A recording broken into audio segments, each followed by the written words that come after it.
నమస్తే, welcome to NTV sports. పాపం సఫారీలది విషాద గాథ. బడా మ్యాచ్ల్లో ఒత్తిడికి గురవడం, ఓటమి పాలవడం ఆ జట్టుకు శాపంగా మారిపోయింది. తాజాగా కూడా సౌత్ ఆఫ్రికా సెమీఫైనల్లో న్యూజిలాండ్పై ఓడిపోయింది. దీంతో మరో చెత్త రికార్డును మూట కట్టుకుంది. ఐసీసీ వన్డే టోర్నమెంట్ సెమీఫైనల్స్లో 11 సార్లు అడుగుపెట్టిన సౌత్ ఆఫ్రికా జట్టు ఏకంగా 9 సార్లు ఓటమిని అందుకుంది. కేవలం ఒక్క విజయాన్ని మాత్రమే ఖాతాలో వేసుకుంది. అది కూడా 1998 ఛాంపియన్స్ ట్రోఫీలో శ్రీలంకపై గెలిచింది. 1999 సిడబ్ల్యూసీ ఆస్ట్రేలియాతో జరిగిన మ్యాచ్ టైగా నిలిచింది.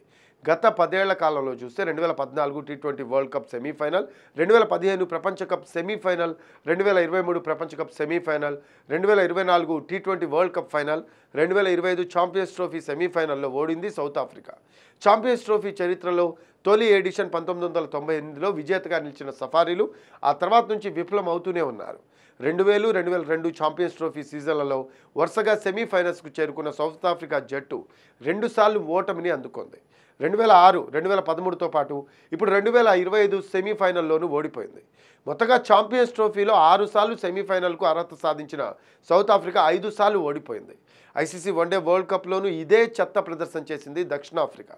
1992లో సెమీఫైనల్స్లో ఇంగ్లాండ్పై, 1999లో ఆస్ట్రేలియాపై, 2007లోనూ ఆస్ట్రేలియాపై, 2015లోనూ న్యూజిలాండ్పై ఓటమిని అందుకుంది. 2023లో మరోసారి ఆస్ట్రేలియాపై పరాజయాన్ని అందుకుంది. ఐసీసీ ఈవెంట్లలో దక్షిణాఫ్రికా 2 సార్లు మాత్రమే ఫైనల్స్కు అర్హత సాధించింది. 1998 ఛాంపియన్స్ ట్రోఫీలో ఫైనల్స్కు చేరి విజయం సాధించిన సఫారీలు 2024 టీ20 వరల్డ్ కప్లో భారత జట్టుపై ఓడారు.